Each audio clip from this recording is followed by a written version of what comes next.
Olá, tudo bom? E aqui estamos nós gravando o nosso primeiro podcast desse ano. Eu, Elizabeth Camargo e... Eu, Carolina Menabó. Doutora Carolina Menabó veio conversar comigo sobre alguns assuntos importantíssimos sobre regularização imobiliária. Então, acompanhe a gente até o final. Esse assunto é muito interessante e vocês vão gostar muito de saber o que a gente tem para contar para vocês. Carol, vamos lá, vamos conversar um pouco. Eu tenho eu e qualquer corretor da face da terra, né, e imobiliária, muitas vezes a gente pega a documentação do imóvel e sempre existe um detalhe que não foi efetivado na documentação. Foi observado, né, Beth? E isso, para nós, por exemplo, e para a pessoa que está vendendo ou para a pessoa que está comprando, ele é um problema sério. Sim, porque nem sempre é um procedimento fácil e rápido de ser resolvido, né? Exatamente. Quando o imóvel já tem uma irregularidade, né? Dependendo da extensão dessa irregularidade, essa solução pode demorar a chegar. Exato. E me conta uma coisa, quantas vezes a compra é cancelada por conta disso, por conta de uma irregularidade imobiliária? Acontece? Muito. Acontece muito. Eu não sei se é cultura nossa, né? Sim. De não levar até a finalização os mais antigos, né? Até eu diria assim, né? De não levar até a finalização, vamos supor, uma quitação de financiamento, sabe?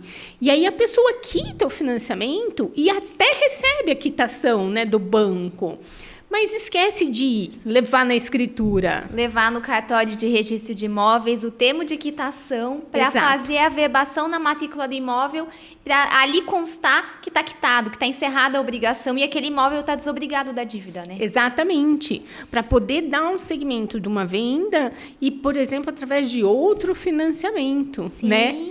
E até para poder esse imóvel ter liquidez, se essa pessoa quiser vender ele, colocar ele numa outra operação, é essencial que o termo de quitação esteja lá e que esse imóvel esteja regular no nome do proprietário, né? Exatamente. Que está vendendo, né? Exatamente, Carol. E é muito comum a gente pegar imóvel irregular. E não só esse exemplo.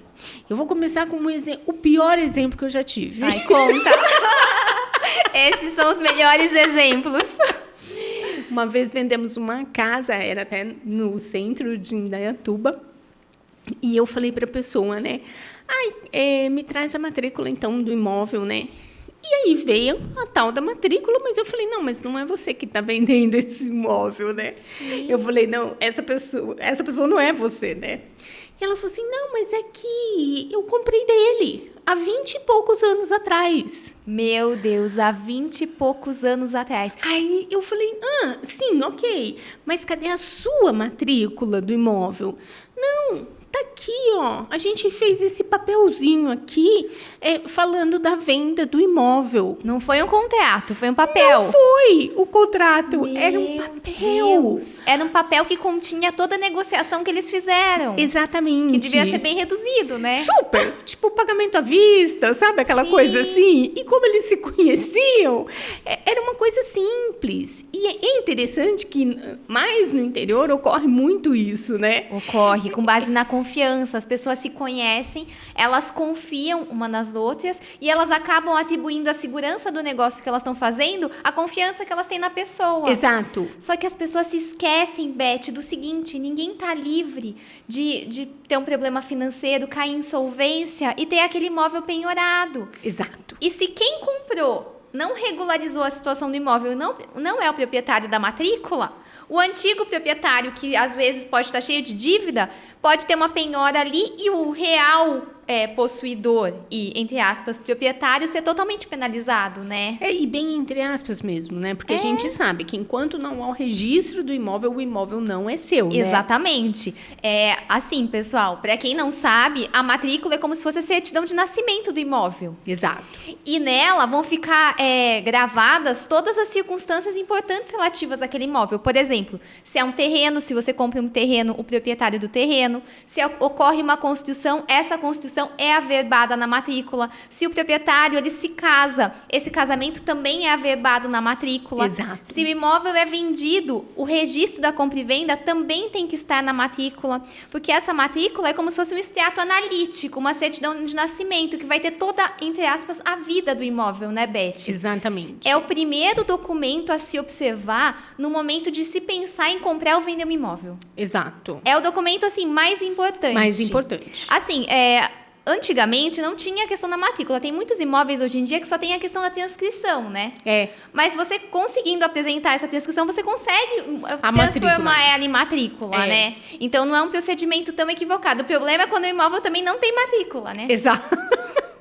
Que acontece também. Também, né? Então, são muitos problemas, né? Muitos. E muitos assim. Então, o que a gente procura fazer? A gente procura pedir essa matrícula já quando a gente pega um imóvel para vender. Sim. Porque senão você acaba perdendo o tempo do seu trabalho. Sim, com Você vai certeza. anunciar o imóvel e aí, de repente, a pessoa vem cheia de expectativa, porque ela vai olhar aquele imóvel e ela vai falar, uau, esse imóvel é o imóvel da minha vida. E aí, de repente, você pega aquela matrícula e a pessoa morreu. Né? Nossa, o proprietário morreu e essa situação não foi regularizada. Exato. Outro ponto Explica muito isso, importante. que é muito importante, Carol. O que acontece? Quando o proprietário registral ele falece, existem os herdeiros, né? Tem o procedimento de regularização de todos os imóveis, é o procedimento de inventário, né? Ele pode ser feito de forma judicial ou extrajudicial. A forma extrajudicial acaba sendo a mais célere, porém a mais onerosa, que acaba custando mais também, né, Beth? Uhum. Mas quando existe consenso dos herdeiros em relação à partilha dos bens e quando eles são maiores e capazes. Então, quando não tem nenhum menor incapaz e tem consenso entre os herdeiros, cabe o inventário extrajudicial. Quando tem o inventário extrajudicial, ele vai seguir seu trâmite, não tem juiz no inventário extrajudicial, tudo é feito no cartório de notas. Bem rapidinho, Bem né? rapidinho. Os documentos são apresentados, é feita uma escritura pública, né? Isso. E com essa escritura pública, depois do pagamento do TCMD, tudo certinho, com essa escritura pública, os herdeiros acabam levando ela para registro no cartório de registro de imóveis, para poder registrar ela na matrícula do imóvel e toda a situação é regularizada. Que é só o que dessa acabamos forma. de falar ali, né? Tudo tem que estar na matrícula do imóvel. Tudo é muito importante. Sabe por que também, Beth? Hoje, na situação econômica que o país vive, a maioria das pessoas, eu acredito que 80% da população, 90%, quando vai adquirir pelo menos o seu primeiro imóvel, acaba financiando o valor. Exato. Não é? É. E você tem muita propriedade para me dizer em relação a isso, porque está muito na sua rotina também. Sim, sim. Nenhum banco vai aprovar um financiamento se tiver um problema na matrícula. Nenhum. Não é? Nenhum. Às vezes, uma construção irregular. É isso que eu ia falar até. Agora, uma das coisas que às vezes a gente não se atenta pelo detalhe, tá?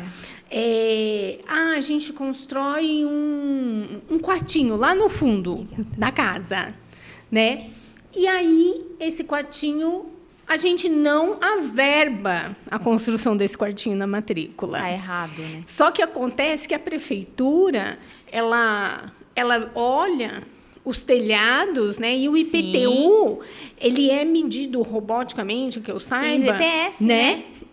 E aí ele vê a metragem que está lá construída, então o IPTU é uma metragem e a matrícula é outra metragem. Retrata outra. É o primeiro problema, né, Beth? O banco não aceita. Porque as pessoas têm que estar cientes do seguinte, não é só a regularização na prefeitura. Não. Porque não é só você obter o habite e tá tudo certo. Não, você precisa regularizar no cartório de registro de imóveis junto à matrícula. Exato. Essa é a providência para tornar aquela construção regular. Para você poder vender, para conseguir um financiamento. E assim, é muito grave, porque às vezes as pessoas, eu já vi acontecer muito, às vezes as pessoas se comprometem, fazem um compromisso de compra e venda, falam a questão que se o negócio não der certo, vai ter a perda do sinal, às vezes pagam 40, 50, 60 mil de sinal. Quando vai para o financiamento, não consegue a aprovação por conta da pendência da averbação de construção. Exato. Então, é muito grave, porque é uma coisa pequena se você faz rápido, né? Se você faz na hora quando você já construiu, obteve o habite, já vai para o cartório, já regulariza, apresenta a CND do INSS, tá tudo certo. Isso. O carnê de IPTU e já regulariza ali, né? Isso. O problema é que as pessoas, às vezes, elas vão levando as situações e aí que mora o problema, porque você perde a liquidez do seu imóvel, né? Perde, totalmente. Quer dizer, o imóvel, ele já não é um bem de liquidez rápida. Exatamente. Né? Isso é muito importante, né? É interessante dizer isso, né? Porque um bem de liquidez rápida é um sapato. Né? Que você vai na loja e compra rapidinho, né? Sim. O imóvel não é assim. Ou seja, é muito trabalho para chegar a pessoa que está interessada naquele imóvel específico. Claro. Porque são muitos detalhes. E o imóvel acaba sendo o sonho de uma pessoa, Sim. né? Então, a pessoa, ela vai procurar um imóvel que satisfaça as necessidades dela. O sonho, por exemplo, dela ter um jardim, uma casa com varanda. Enfim, é a identidade da pessoa ali, né? Exatamente. A casa é o local que a pessoa vai ter segurança, que ela vai passar a maior parte do tempo. Então, é a construção de um sonho. Exato. E é difícil você encontrar o sonhador com sonho, né? Exatamente. O sonho e o sonhador. É o casal perfeito. Exato. E aí, quando você encontra o sonhador com o sonho, o negócio ainda não tá certo, gente. E é uma frustração, né? É muita. Eu já vi gente ficar muito triste porque não deu certo. A pessoa já se imagina dentro da casa. Ai, tá tudo certo, eu já me imagino na casa. Às vezes vai ficar algum móvel ali, aquele sofá, já me imagino aquele sofá. Aí quando você vê a operação não dá certo, é uma frustração para todo mundo, né? Exatamente, exato. Eu acho que até... E eu queria fazer um adendo aqui, Carol. Que é muito triste isso para nós como corretores, tá? Porque às vezes a gente pergunta para a pessoa: a sua documentação está toda correta? Sim. E a pessoa diz que está, entendeu? E não confia de entregar a documentação. Não confia? Não Nossa, confia. eu nunca imaginei porque, assim, que um corretor, né, que é o profissional habilitado ali para vender o imóvel e fazer a transação, a pessoa não fosse querer entregar os documentos necessários. Pois é. E aí ela vai entregar só na hora que foi efetivado, que a gente encontrou o sonhador com o sonho, entendeu? Entendi. E aí a gente descobre isso. Hoje não. Hoje a gente tem outros... Antigamente, a gente não tinha tantos caminhos digitais fáceis para a gente fazer certas análises, Sim. né? Hoje a gente consegue, né, fazer a análise rapidinho dessa documentação. Mas o que eu digo muito é isso, e falo sempre nos meus Minutos com Ex, que o vendedor ele tem que confiar no profissional que ele escolheu para vender o seu imóvel. Exatamente, porque o profissional que está assessorando, mas isso em qualquer área, Beth, qualquer área, independente da área de escolha. A partir do momento que você escolhe um profissional para te assessorar, você tem que ter total segurança e confiança no profissional e munir ele de todos os problemas, de todas as situações. Exato. Porque às vezes uma questão pequena que não é trazida, ela acaba virando um embaraço tão grande, às vezes a pessoa que está comprando, ela desiste da compra por uma coisa pequena porque não foi trazida desde o início. Exato. E causa muito desgaste emocional e até na relação de confiança entre comprador e vendedor, né? Exatamente. Então, eu acho que independente da área, você precisa munir o profissional das informações adequadas e confiar. Porque a seriedade é o nome do profissional que está em jogo também, Exatamente. né? Porque são pessoas sérias que trabalham, enfim, né? Mas o que você falou é muito importante, né? Muitos compradores, na hora que está metade do caminho e veem que teve alguma coisa que não foi comunicada, eles desistem da compra. Eu já vi acontecer muitas vezes e é uma situação bem difícil. Por exemplo, a questão do financiamento. Nossa, recentemente eu vi um caso assim, uma negociação em compra e venda acontecendo, tinha ali no contrato as cláusulas tratando da aprovação do financiamento, que o comprador tinha a idoneidade cadastral, financeira, que já tinha feito toda essa pré-análise junto à instituição financeira para obter o crédito, enfim, tudo isso estava muito detalhado. Quando o contrato estava no momento de assinatura, a pessoa falou: o banco acabou não aprovando. Isso é um procedimento prévio que tem que ser feito. Porque o contrato, ele tem penalidade, sabe? Exato. E a parte que estava vendendo, ela já estava procurando outros imóveis, ela já tinha feito a desocupação. Então, assim, muitas coisas já tinham acontecido antes da assinatura pela pressa que as partes estavam. E isso é muito importante, né? De novo, eu vou falar da relação de confiança, né? O comprador ou ir atrás do seu próprio banco, ou então nós, por exemplo, nós temos uma pessoa responsável por levantar o financiamento para o cliente. Só que a gente precisa que o comprador ele se disponibilize a entregar toda a documentação correta. Ele precisa apresentar. É que as pessoas têm uma certa insegurança em falar em dinheiro, em falar em declaração de imposto de renda, em falar em olerite. As pessoas têm um bloqueio em relação a isso. Tem. Só que o profissional que está te assessorando, ele não está querendo obter essas informações para ter uma informação privilegiada ou para se aproveitar de alguma forma. Não é essa a intenção. Não. A intenção é auxiliar na questão do financiamento, da aprovação do crédito, né? Para verificar se o crédito é aprovado ou não, o que pode ser feito para auxiliar. Exatamente. A intenção não é bisbilhotar, né, Não. Beth? Infelizmente, assim, as pessoas... Tem muita gente que tem essa visão e não é, né? Não. Na verdade, é a celeridade, né? Claro, e o auxílio, né? E a clareza do processo, né? Claro. Que eu digo muito isso, que ambas as partes têm que ser claro com a gente, Claro, né? com certeza. E as partes idôneas, né? Numa relação que as duas partes estão tentando fazer com que o negócio saia, é natural que elas apresentem documentos, informações, Sim. que tem que ser tudo muito claro desde o início, né? Exato. E uma das coisas que eu acho muito interessante, por exemplo, a gente até teve esse caso já 2 vezes, tá? Lá. Quando há um divórcio. Sim. Certo? Quando há um divórcio e existe uma diferença de patrimônio de um para o outro, ou mesmo não existindo, para você averbar o divórcio, você precisa da declaração do ITCMD. Sim. Que foi pago ou não precisa ser pago, sim. né? Doação, né? Se houve doação ou não na diferença de patrimônio, né? Exatamente. Sim. Então, muitas vezes, as pessoas não sabem disso. E não levam esse procedimento até o fim. O divórcio é da mesma forma que o inventário, porque o divórcio ele também pode ser feito de maneira judicial ou extrajudicial. Sim. Se ele for feito de maneira judicial, são expedidos os formais de partilha. Depois que tem a sentença, tudo o juiz homologa a partilha, decreta o divórcio, homologa a partilha, são expedidos formais de partilha. Aí, com esse documento, em posse desse documento, as pessoas elas precisam comparecer no cartório de imóveis para poder fazer a averbação desse documento. E constar ali o quinhão de cada um, com o recolhimento dos impostos. E assim, se teve uma doação, vai ser o ITCMD, se teve uma compra, vai ser o ITBI. Então, depende, né? Mas com o recolhimento do imposto. Exatamente. E muitas pessoas, elas não se atentam também a esse detalhe. Então, já peguei também imóvel dessa maneira. E assim, é engraçado, Beth, porque isso que você trouxe é muito importante e causa um imbróglio absurdo. Porque, assim, às vezes as pessoas fazem o divórcio e decidem deixar a partilha para depois, dos bens, dos imóveis, por exemplo. Aí, o que acontece? Às vezes, essas pessoas começam a se relacionar com outras pessoas. E as pessoas, às vezes, não têm a ideia de que você morar no mesmo lar, ali junto, tirar foto junto, uma intenção ali de família, enfim, já constitui uma união estável. Sim. É a declaração pública contínua de convivência ali e pode configurar, né? Então, a partir daquele momento, tudo que foi adquirido divide. Daí tem a questão de você não ter separado o patrimônio que você tinha já com o antigo cônjuge. Nossa. E você já está numa outra relação. Depois vem filhos dessa outra relação.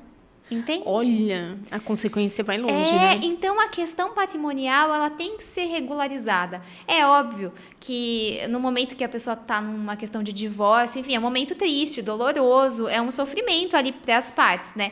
Mas esse tipo de questão tem que ser, assim, resolvida logo para evitar confusão depois. Com certeza. Porque daí fica você não tem ideia do que acontece. Não tem fim, sabe? Nossa, não, eu nunca... Você vê que eu não tinha olhado por esse lado a consequência até onde ela se estendia. É muito sério. A gente sabe que antigamente, quantas pessoas acabaram não perdendo os seus imóveis que tinham adquirido em contratos verbais. Eu sou amigo, por exemplo, eu sou amiga do José, ele tá me falando para vender a casa, eu vou pagar em dinheiro para ele e vamos resolver. Nisso, o José às vezes morria. Sim. Você não tinha um contrato com ele, porque era tudo na confiança. Às vezes os herdeiros nem sabiam daquela compra e venda. E o imóvel se perdia. Às vezes de não regularizar antigamente. Eu conheço muitos casos, Beth, mas muitos casos de pessoas que perderam muita coisa porque não regularizaram na época. Meu Deus, que judiação, né? E assim, às vezes falta uma instrução para a pessoa, né? É isso que eu falo. Às vezes falta... conhecimento, um apoio, né? Exatamente. Um conhecimento, um apoio profissional que vai dizer isso para ele, não é verdade? Exatamente. Às vezes falta. E é muito importante, porque você ter a sua situação regular em termos patrimoniais, você comentou que o imóvel, assim, não é tão fácil ser vendido, porque é aquela questão do sonhador e do sonho. Sim. Deles se encontrarem e ter esse casamento perfeito.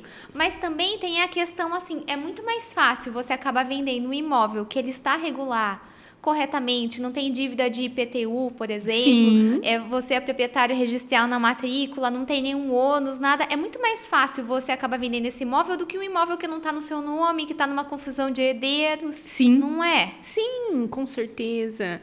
Eu já peguei o caso também de um terreno.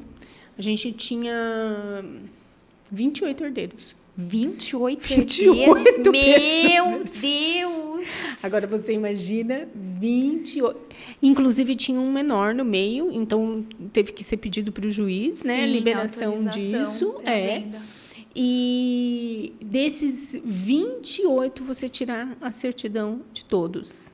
Você imagina como foi o calhamaço de coisa, eu imagino, né? Também a dificuldade no consenso entre os 28. Sim. Porque a gente sabe, às vezes, uma família, por exemplo, que está em condomínio no imóvel, são vários proprietários. No momento da venda, já dá um problema. Já. Porque um entende que vale 100 mil, o outro entende que vale 150, o outro 170, o outro entende que vale 80 e o outro não quer vender. Não é? É horrível.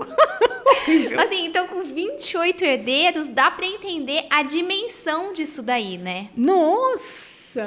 É desgastante para quem está comprando e para quem está vendendo, entendeu? Com certeza. A hora que dá certo é aquele alívio para todo mundo, né? Porque sempre tem alguém que é o cabeça, né? Sim. Que vai representar todo mundo, porque se né? os 28 falarem, ninguém aguenta. Não.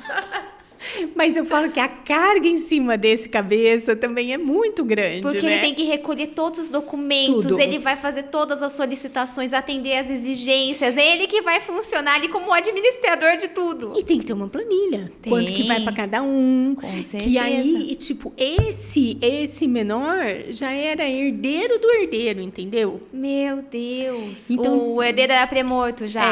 Exatamente. Então, é muito detalhe que as pessoas não se atentam. É isso mesmo. Né? E elas acabam deixando... isso aqui acho que não tem problema nenhum. Vamos deixar para depois, né? Eu acho que a pior situação é, às vezes, você... Por exemplo, tem muita gente que acha que a escritura pública de compra e venda... Você pegou a escritura pública no cartório, todo mundo assinou, tá certo... Tá tudo certo. Exato. Não. É a matrícula. As pessoas têm que entender que só quando essa escritura for registrada na matrícula que elas passarão a ser proprietárias. Porque como que você vai dar conhecimento para terceiros de quem é o proprietário na matrícula? Exato. A matrícula é um documento que qualquer pessoa consegue obter, né, Beth? Sim. Então, qualquer pessoa que está interessada em fazer uma transação, enfim, consegue pedir uma cópia da matrícula do imóvel. Exatamente. Então, tem que estar tudo registrado ali. Porque se a pessoa também... O que pode acontecer também? Às vezes, uma pessoa vendeu o mesmo imóvel para várias pessoas diferentes. Sim. Eu já vi situações assim também. Exatamente. Que a pessoa acaba vendendo o mesmo imóvel para várias pessoas porque ninguém acabou registrando a escritura pública na matrícula. Então, ela constava como proprietária e a situação se desenrolou dessa forma. Exatamente. Eu acho que uma das coisas importantes que a gente deve deixar claro aqui é que existem 2 cartórios, né? O cartório de notas, onde a gente faz a escritura, né? E o cartório de registro, onde você dá publicidade desse ato e o imóvel realmente passa a ser seu. E mais interessante que muita gente não sabe é que no cartório de notas, a escritura, você pode comprar um imóvel em Indaiatuba e registrar no cartório de notas de Tu. Pode. Não tem nenhuma obrigatoriedade de ser o cartório da circunscrição do imóvel. Não precisa. Exatamente.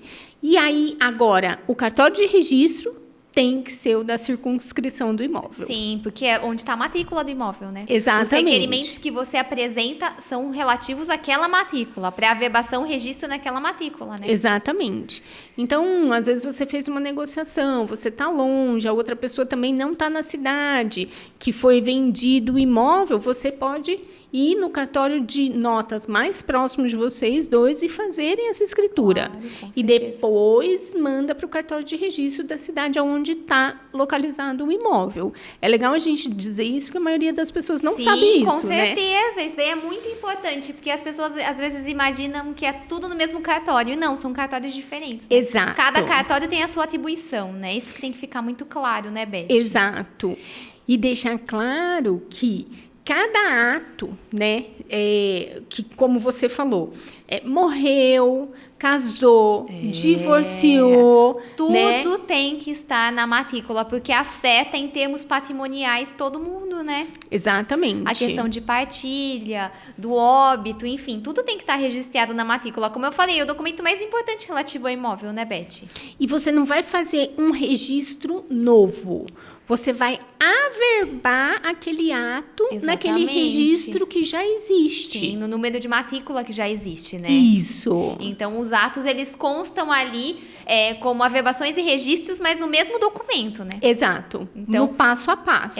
Não é aberta uma nova matrícula, é a mesma matrícula com todas as anotações relativas àquele imóvel, né, Beth? Exatamente. E eu acho, Beth, que como a gente está trazendo a questão da valorização também do patrimônio, porque eu acho que o nosso bate-papo, além de um caráter aí de conhecimento geral da questão relativa à regularização de imóvel e dos riscos, né, que uma ausência de regularização de imóvel pode ocasionar, eu acho que é importante também a gente tratar da questão, além da liquidez, do quanto às vezes você consegue, numa regularização de imóvel, numa retificação, numa divisão, por exemplo, valorizar o seu imóvel. Não sei se você já deve ter com certeza vivenciado na sua imobiliária, quando às vezes o imóvel é muito grande, ele tem vários proprietários e você não consegue vender, às vezes, pelo valor de venda dele. Às vezes você consegue fazer uma divisão ali, Sim. matrículas autônomas, e você consegue comercializar, às vezes, por um valor muito maior e melhor, né? Sim. E fácil, né? Não, isso é super interessante, né? Porque realmente, vamos supor, uma área, né? Ou herdeiros que têm um quarteirão, vamos supor. Sim. E aí tá difícil de vender aquele quarteirão inteiro, Sim. né? Se você realmente desmembrar, Sim. aquilo é muito mais fácil de ser vendido. Mesmo porque você vai tratar cada um como um, né? Exatamente, como uma matrícula individualizada, e você consegue mais liquidez, porque é mais fácil, às vezes, você vender um imóvel de 200 mil do que um imóvel de 2 milhões, né, Beth? Exatamente. Então, é uma forma também de valorizar. E, às vezes, a área menor, ela acaba valorizando mais também, Valoriza. A área menor, ela valoriza mais do que a área maior. Então, assim, é uma dica para quem, às vezes, também tem um imóvel muito grande que não consegue comercializar, né, Beth? Sim. E também, às vezes, tem duas situações que eu acho que a gente pode apontar. A questão de você ter um imóvel que tem vários proprietários e você quer dividir ali, mas todo mundo vai continuar proprietário de cada uma das matrículas. Ou a hipótese de você ter um imóvel grande, por exemplo, 2 proprietários que se divorciaram, e você acabar atribuir uma matrícula para um e outro para outro. Isso. Temos essa hipótese também, né? Muito mais fácil Muito de você... mais fácil. Não, ainda mais quando divorcia, né? Exatamente, Que que fica você não aquela quer birra, aquele né? vínculo com a Não. pessoa, né? Exato. Assim, você acaba tentando romper de qualquer forma. Então, tem a hipótese, então, do desdobro e da divisão mesmo, né? Então, é muito interessante porque, às vezes, você consegue até contornar uma situação que você não quer ter um condomínio com a pessoa, né? Em termos de 2 proprietários na matrícula de uma área maior. Exato. E você consegue dividir acaba tirando uma matrícula, nasce uma nova matrícula. Sim. E a outra acaba desdobrando, né? Fica com a área remanescente, né? Exatamente. Isso é muito importante. É. E você trazer isso, né, de que a área menor, a valorização é maior e é mais rápida, é muito interessante. As pessoas, às vezes, não têm essa noção, né? Porque uma área maior também envolve, quando você vai vender, envolve negociações que, tipo, entram até outros imóveis. Sim, na negociação, e às vezes né? outros negociadores, né, Beth? Exato. A depender do valor que a gente está tratando, a gente sabe que operações maiores, dificilmente a pessoa vai apresentar tudo em dinheiro. Ela acaba colocando alguns imóveis no meio, às vezes são vários investidores diferentes, Sim, né? sim, exatamente. E a partir do momento que você tem uma área menor, você consegue vender ela mais rápido, né? Exatamente. Isso E às é vezes muito a interessante. família fica com o imóvel empacado. Eu já vi tanto, sabe? 5, 10, 20 anos. Eu também já. Não é? O imóvel se deteriora. E outra, às vezes é porque falta uma orientação para a pessoa fazer dessa forma, que às vezes um profissional, um corretor que possa chegar e falar, olha, Um conciliador, né? também, sabe? Uma pessoa que possa chegar e falar, viu, vamos fazer dessa forma, vamos dividir. Uma pessoa que traga a solução. Porque eu acho que a gente vive num mundo de problemas, né, Beth? Vive. Mas eu acho que o nosso papel, como cidadãos mesmo, né, é trazer soluções. Exatamente. Não é? O que a gente pode fazer para facilitar a vida da pessoa que está procurando o nosso trabalho, né? Você sabe que eu fiz uma terapia agora falando, porque eu falo que todo corretor, a gente faz aniversário de profissão junto com o psicólogo, né?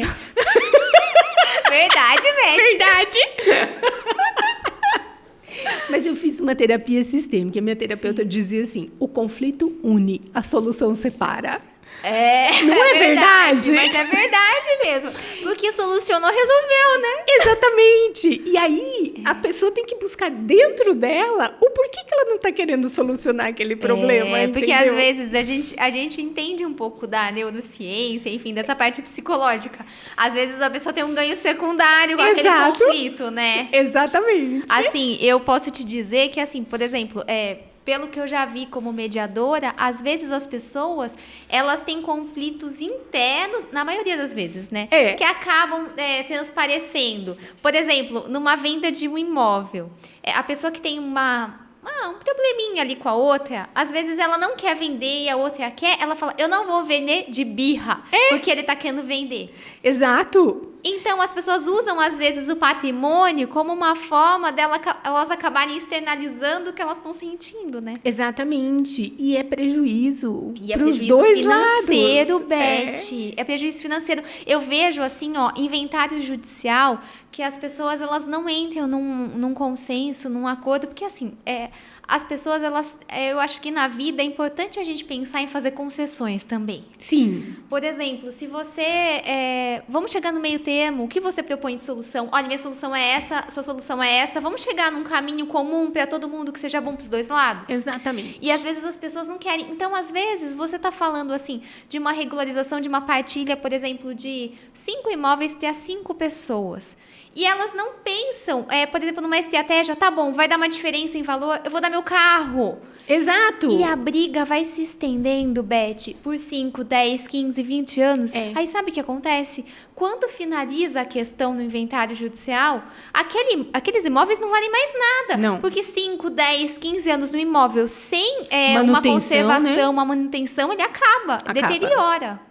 E nisso você perdeu muito dinheiro. Sim. Porque ficou, às vezes, naquela rixa, naquele problema de, por causa de R$1.000 não vamos dar certo, não vai dar certo esse acordo, não quero, porque tinha lá aquela moto que eu gostava, aquela cadeira da sala, sabe? São umas coisas, assim, pequenas que, às vezes, as pessoas colocam empecilho para evitar fazer um acordo ali amigável, mas o acordo acaba sendo sempre a melhor solução, né? Num momento desse, né, Beth? Sempre, sempre. E eu digo para você que em vários momentos, tá? Às vezes a gente tem uma negociação de casa que por conta de pouca coisa não fecha, porque nenhum arreda o pé. Eu já vi isso também. Porque a parte não quer fazer nenhuma concessão, né? Não quer. E eu tenho uma visão muito assim, olha. Os meus clientes que conversam muito comigo, alguns já ouviram isso de mim. Então, vamos comprar um imóvel na planta ou vamos comprar um terreno em lançamento. Vamos. Sim. Beth, mas para isso, depois eu tenho que vender esse imóvel aqui. Faz uma avaliação para mim. E aí eu procuro os preços naquele lugar, né? Sim. Falo, olha, está na faixa de tanto, mas por quanto esse imóvel entrou para você? Quanto você pagou nesse imóvel? Quanto tempo você morou nele? Ou quanto tempo você alugou ele? Você usufruiu dele, né, Beth? Você usufruiu. Então, você está investindo num outro negócio que vai te dar um retorno muito melhor do que você ficar com esse imóvel aqui. Então, vamos abaixar um pouquinho o preço desse daqui para você seguir em frente ganhando mais, entendeu? Claro, com certeza. Porque você ganha mais. E a maioria das pessoas, elas não tem essa visão. Elas se apegam naquele... Não, então se vale 1.300.000, é 1.300.000 que eu quero. Não, mas 1.300.000 está todos lá. Não é o valor que você...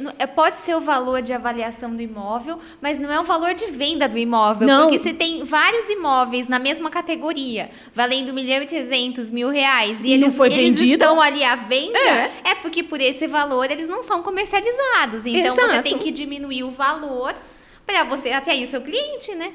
E, Carol, eu vejo muito assim, às vezes as pessoas se sentem orgulhosas e não querem que o imóvel delas seja o preço mais barato, entendeu? Sim. Porque o que o povo do prédio vai pensar, entendeu? O povo do condomínio vai pensar. Só que às vezes a pessoa acaba não percebendo que, por exemplo, por não vender aquele imóvel por um preço um pouquinho inferior, ela às vezes está custeando um financiamento que vai sair 2 vezes o valor do imóvel para ela. Exatamente. Então, é por isso que eu falo, a gente tem que sempre seguir em frente. Claro. Em todos os aspectos da nossa vida. Com certeza. E aí, eu digo que no imóvel é a mesma coisa. Sim. Por isso que ele tem que estar regularizado. Com certeza. E sabe uma coisa, Beth, que eu também acho muito importante? A gente tratando aqui da compra e venda, eu acho importante ressaltar, porque as pessoas não se atentam e elas não têm noção das consequências patrimoniais e do desgaste que pode ocasionar isso. Laudo de vistoria. Sim. Assim, tanto na questão da locação, quando você da vai entrar e quando você vai sair para testar as reais condições, mas na compra e venda, porque às vezes você faz um contrato de compra e venda ali de 15 parcelas mensais e consecutivas. 15 parcelas dá 1 ano e 3 meses, certo? E você só vai assumir a posse, na maioria dos casos, no momento da quitação, né? Tudo tem que estar muito estipulado, amarrado no contrato, mas geralmente sim, ou quando você acaba dando uma soma elevada em dinheiro para assumir a posse do imóvel, né? Sim. Ele está bem garantido já. Aí, quando a pessoa assume o imóvel, se você não fez um laudo de vistoria no momento que você fez o contrato de compra e venda lá, depois de 1 ano e 3 meses, esse imóvel ele pode ter deteriorado, pode ter algum problema que aquele comprador lá atrás ele não viu, ninguém percebeu. Exatamente. Isso pode gerar um transtorno da pessoa ingressar com uma ação, pedindo ali um reparo, uma indenização, às vezes o desfazimento do negócio. Exato. Por conta de um problema que ela não tinha constatado. Por exemplo, o sistema elétrico funcionando, o sistema hidráulico funcionando. As pessoas não fazem fotos do imóvel. Poxa, é muito importante. Se você ainda está fazendo... Eu acho que até numa... Se bem que na escritura pública você não teria necessidade, porque acaba sendo à vista ali, já está meio quitado. Mas quando tem a questão do parcelamento, é muito importante você fazer. Sim. Porque, assim, presume-se a boa-fé das partes. Mas se alguém ali não tiver com boa-fé, a outra pessoa pode ter um prejuízo enorme. Exato, exatamente. Não é comum.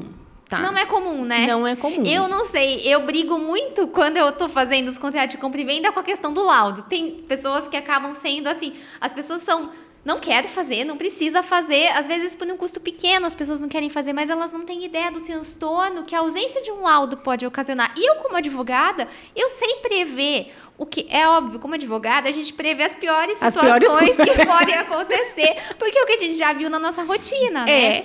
Então, a gente tem que assegurar para o cliente que ele vai estar amparado ali, em termos de documento, da melhor maneira possível, né, Beth? Sim, exatamente. E as pessoas, elas têm resistência à questão do laudo. Às vezes por um custo pequeno, eu não vou fazer porque não precisa, isso e aquilo. Mas se você colocar na ponta do lápis o valor de um imóvel com o valor do laudo de vistoria... É muito pouco. Não é, Beth?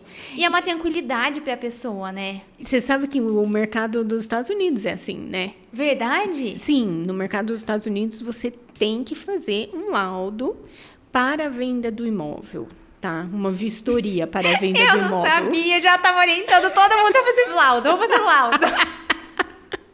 Mas é o mais correto, porque garante a transparência do negócio, Beth. Fica às claras, sabe? O imóvel tá dessa forma, você tá aceitando, todas as partes assinam. Exato. Tá tudo certo. Todo mundo acompanhou a elaboração do laudo, foi lá, tirou foto, viu tudo que tinha de ruim no imóvel. O que estava funcionando, o que não estava. Inclusive, nos Estados Unidos, isso afeta o valor do imóvel, né? Se houver, por exemplo, uma avaliação, uma vistoria no imóvel, e aquele imóvel tiver com, não sei, uma caixa d'água vazando, ou tiver com mofo lá para eles, que é muito sério isso, né? Porque, na verdade, a casa deles não é construída com tijolo como a nossa, né? Então, isso afeta o valor do imóvel lá. Porque a parte que acabar assumindo a posse do imóvel, ela vai ter um custo para regularizar aquela situação e viver num ambiente mais salubre possível, no melhor ambiente possível, Exato. Né? Exato. Uma das coisas que eu falo muito hoje porque a gente tem a área do design também que a gente acaba fazendo a reforma. Sim, claro. E toda vez que a gente entra na reforma, eu falo, manda subir e verificar se essa caixa d'água é de amianto ainda. Porque quando o imóvel é muito antigo, às vezes a caixa d'água ainda é de amianto. E a gente não pode mais usar a caixa d'água de amianto. Sim. Né? Quais as consequências da utilização dessa caixa? É sério, pode trazer até câncer, né? Verdade? Então, depois de eu não sei que época, que ano, foi tudo substituída pelas caixas d'água de PVC, de plástico, né? E quando o imóvel é muito antigo, às vezes ele ainda Olha que dica importante para as pessoas, né, Beth? Que estão adquirindo um imóvel mais antigo também, né? Sim, importantíssimo. Porque também tem toda a questão estrutural. A pessoa tem que avaliar, às vezes, quando ela vai comprar um imóvel mais antigo, como ele está, né? Sim, a minha sede, onde está a minha sede, como a reforma foi toda minha, porque eu queria deixar do meu jeito, a gente subiu e a caixa d'água ainda era de amianto. Verdade? Nós trocamos tudo. Meu Exatamente. Deus, olha como é mais comum do que a gente imagina, né? É comum. E a casa nem é tão antiga. É antiga, mas nem é tão antiga assim. Já tinha tido outras reformas e ninguém se atentou para trocar a caixa d'água. Então, isso é uma das coisas muito importantes. E isso é uma das coisas que tem que constar no laudo. Ah, com certeza. Com certeza. É uma vistoria. Tudo tem que ser verificado, né, Beth? Observado, Exato. né? Exato. E eu acho até, por exemplo, você que trabalha com a parte de design, é interessante você dar o seu know-how sobre isso também, porque às vezes a pessoa tem a intenção de comprar um imóvel, uma casa e fazer uma reforma e nem sempre o prédio suporta aquela reforma. E a pessoa não faz uma verificação prévia. Exatamente. Exatamente. A gente já teve caso. Isso é muito sério. É muito sério, é muito sério. E a gente já teve caso realmente. Olha, não dá para fazer esse tipo de reforma que você quer. Não dá. A estrutura do prédio não comporta Não isso. aguenta, né? Não. E o que aconteceu? A pessoa desfez o negócio ou não? Ela acabou... Não, teve gente que não... Eu tive um caso que ele não deu seguimento na negociação, Entendi. porque a gente investigou e aí ele falou, não, então... Mas não ainda dá. bem que teve essa investigação, porque às vezes a pessoa que não tem o conhecimento especializado, né, de engenharia, arquitetura, design, enfim, ela não tem ideia de que o sonho dela não se encaixa naquele imóvel, né, Beth? Exato. Às vezes a pessoa vê a localização, vê a fachada, fala, eu vou fazer isso, vou fazer tal adaptação, vai dar certo, e é uma frustração para a pessoa, né? Imagina você comprar um imóvel e na hora que você for avaliar a reforma, você vê que não dá certo nada do que você quer fazer. Nossa, é muito triste. Não Muito é? triste, porque é o sonho com o sonhador, né? Exatamente, é o casal perfeito, né?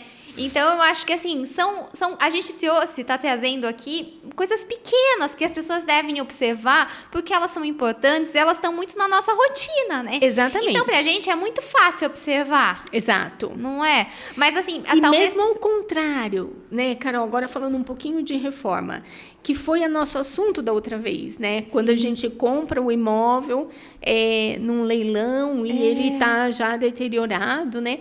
E às vezes a pessoa olha para aquele imóvel e fala, não, nem vou comprar, Porque a reforma aqui vai ser muito grande e vai precisar de E muita a pessoa coisa. não tem ideia que, às vezes, um reparo pequeno consegue Exato. valorizar aquele imóvel. Uma pintura, né, Beth? Exatamente. Um gesso. Exatamente. Você investe pouco e você tem um retorno bom. Porque entendeu? você, no leilão, você acaba conseguindo obter um lucro muito grande, né? Sim. Esse é o atrativo, né? Você Sim. corre alguns riscos, né? Você vai medir um pouco esse risco, né? E você acaba adquirindo o imóvel por um valor bem abaixo do valor de mercado. Sim. Então, você consegue ter uma margem de investimento para você fazer uma reforma e conseguir comercializar ele por um valor maior, né? Exato. Essa é uma hipótese de como você consegue aumentar o seu patrimônio, né? Exatamente. Como a gente tratou da questão relativa à divisão do imóvel, que não é vendido, não é comercializado, às vezes tem um entrave entre os proprietários, a gente também pode trazer a questão de como pode ser para a pessoa lucrativo você adquirir um imóvel numa condição de valor menor, fazer uma adaptação, uma reforma, porque é óbvio, nós somos sentidos, né? Visão, audição, Exato. olfato. Então, assim, quando a gente entra num imóvel que está todo bonitinho, ajeitadinho, é natural a gente se encantar, né, Beth? E às vezes não precisa de muito. Às vezes, um imóvel limpo. Você entra, por exemplo, no imóvel sujo. É verdade. Nossa. Não é? Nossa. Você que, tipo assim, que lida com imóveis, assim, você sabe, tipo, a pessoa às vezes vai colocar um imóvel para vender e não limpa o imóvel, não passa uma tinta. Ah, meu Deus, é chocante. Não é? É. Porque, assim, é uma tinta que a pessoa passe no imóvel, uma limpeza bem feita, dá outra visão de imóvel. O imóvel fica mais claro, né? Amplia o espaço, né, Beth? Você sabe que eu citei esse exemplo ontem, né? Porque nós estamos com uma cliente na negociação e eu, num negócio meu, entrou uma casa que já fazia mais de 6 meses que estava à venda e não vendia aquela casa, sabe? E eu falava, gente, por que não vende, né? Peguei a casa na negociação. Eu pintei, arrumei o jardim. Eu lembro que na época, que foi há muitos anos atrás, eu gastei R$5.000. 5 mil?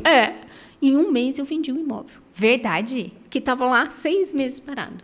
Porque eu escolhi uma cor mais atrativa para o imóvel. Você entende, né? É. Óbvio, você tem um conhecimento, assim, de design, de decoração, enfim, né? Um bom gosto também, que é seu. Arrumei o jardim, Sim. arrumei os vasos do fundo em volta da piscina, pronto. Em um mês eu vendi o imóvel. Olha como às vezes as pessoas não sabem, né, o que fazer. E como é importante uma assessoria correta, de você estar com um profissional que entenda isso e possa dar essa dica. Porque muita gente não dá essa dica. O imóvel está ali, a pessoa está desesperada para vender, às vezes está precisando do dinheiro e ninguém dá ideia de vamos pintar, vamos limpar, vamos arrumar. Exatamente. Não é? E assim, é só um tapinha no visual, né, Beth? Exatamente. A gente não está falando de alterações significativas, estruturais, né, de um não. valor alto. Até porque a pessoa que está com o imóvel parado, ela está pagando água, luz, IPTU, às vezes o condomínio. Então, ela está tendo um gasto. Se você deduzir esse valor que ela vai investir para dar uma arrumadinha no imóvel do valor que ela está pagando, pensa, esses 6 meses que o imóvel ficou parado, Exato. eles com certeza saíram mais caro do que os 5 mil que você utilizou para... Porque tinha condomínio também, esse imóvel. Então, assim, são coisas pequenas que as pessoas têm que se atentar, porque ajudam muito, né, Beth? Sim, exatamente, ajuda muito. E foram N assuntos aqui que a gente abordou, né? Sim, com certeza. Navegamos por diversas matérias e partes aqui, foram... Até psicológicas, né? Mas eu acho primordial esse nosso assunto aqui, principalmente da regularização, que foi a primeira parte que a gente tratou, né? Porque para nós corretores, Carol, essa é uma coisa que impede muito e nos decepciona muito também. Claro, é uma frustração, né? Com Sim. certeza.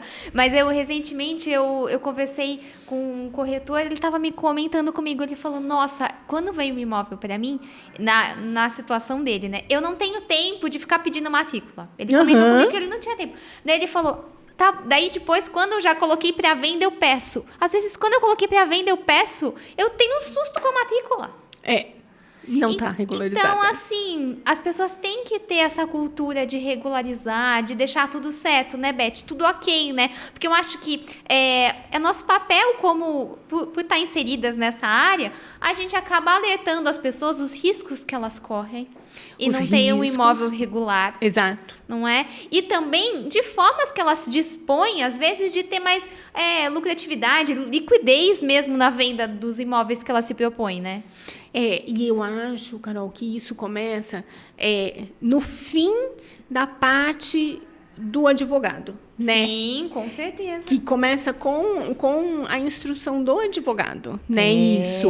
Alertar o cliente, né? Olha, daqui você tem que fazer isso, isso e isso. Nossa, quando envolve uma compra e venda, a gente pede uma infinidade de documentos Sim. relativos ao imóvel, relativos às pessoas. pessoas que estão adquirindo, são certidões negativas de débito, processos cíveis, fiscais, enfim, trabalhistas. É uma relação enorme. Checa o carnê de IPTU. Exato. São várias constatações. A matrícula, que é o documento mais importante. Mas, por exemplo, quando envolve uma questão de financiamento, às vezes a gente não tem na hora a devolutiva da aprovação ou não. Exato. Aí, numa dessa, o negócio ele é desfeito por conta disso. Exatamente. Então, assim, é nosso papel, assim, como cidadãos mesmo, né, como profissionais, acabar alertando, acabar colhendo as informações, né? As pessoas têm que ter segurança de passar para a gente as informações e os problemas também que tem relativos ao imóvel, né? Isso. Porque, às vezes, o imóvel tem um problema, um processo administrativo que você nem imagina. E é um processo que não vai sair naquelas listas do tribunal, porque administrativo é outro setor, não vai sair naquela averiguação que a gente faz. Então, é importante, porque numa dessa, se o comprador descobre depois esse problema, às vezes uma venda é desfeita por uma coisa simples que você consegue regularizar antes. Exatamente. Não é? Exatamente. Eu já vi gente perder o imóvel por conta de falta de pagamento de IPTU. Olha que judiação. Nossa, uma judiação, gente. E assim, tem tantos parcelamentos, sabe? Tem formas também de, né, Beth? Mas é esse caso que a gente acabou conversando, né? Porque às vezes a pessoa morre e aí vai deixando para os herdeiros não se atentam. Muitas vezes as pessoas não fazem nem inventário, né, Carol? Não, as pessoas não fazem inventário. Exatamente, não sabem que tem multa se você não apresentar no prazo, não fizer no prazo. Então as pessoas não prazo, têm... vamos frisar que é 30 dias. É não 60, né? Agora é 60? Mas as pessoas não têm a ideia de que... É que assim, é óbvio, o luto é um momento muito difícil. Ninguém quer falar de patrimônio, de herdeiros, de bens no momento do luto, porque tá todo mundo sofrendo, né? Mas a questão é, às vezes... É importante você resolver rápido para esse processo acontecer de uma forma mais rápida. Exato. Porque, às vezes, as pessoas estão... como que eu posso dizer? Elas estão mais fortalecidas depois do período, só que daí surgem outros problemas. Você vai pagar uma multa do ITCMD, você vai ter um problema. Às vezes, cada um mora de um lado, numa cidade diferente, você não consegue colher a assinatura de todo mundo, sabe? Então, para nomear um inventariante. Então, assim, às vezes ter acesso à conta... Então, é muito importante que essas questões elas sejam tratadas de maneira célere para poder o processo inteiro ele ser mais rápido e menos doloroso, né, Beth? Sim, exatamente. Porque você, às vezes, ficar levando uma situação por muito tempo é mais um desgaste, a gente sabe, né? Sim, exatamente. Não, e é bom frisar isso, porque as pessoas nem sabem, às vezes, quanto tempo para começar. Não sabem. Né? Um dia eu faço. Né? Um dia eu faço. E não é assim. E daí o que acontece? Às vezes um outro herdeiro falece, aí já vira uma bola de neve. Exatamente. Não é? E aí, se o outro falece, tem um menor de idade no negócio, nossa, aí ferrou. Exatamente. Daí só tem o caminho judicial que acaba sendo mais demorado, né? Exatamente. Então, é legal a gente comentar isso, né? Para as pessoas se atentarem a isso, né? Sim, claro. Esses detalhes que a gente está comentando aqui são todos para trazer para vocês esclarecimentos, né? Tanto a doutora Carolina Menabó, na parte jurídica, vai estar à disposição do que as pessoas precisarem, né? De dúvidas, né? Claro. Exato. Tenho muito conteúdo também nas minhas redes sociais. Você também, né, Beth? Sim. Na parte imobiliária, de Sim. negócios. Ela também na parte de design, de reformas. Também. Ela tem todo o know-how e você tem propriedade para dizer sobre a questão de valorizar um imóvel, Sim, né, Beth? Sim. É uma coisa que está na sua rotina todos os dias, Todos né? os dias, todos os dias. Então, é é legal vocês guardarem esse vídeo, esses podcasts que estão sendo lançados, né?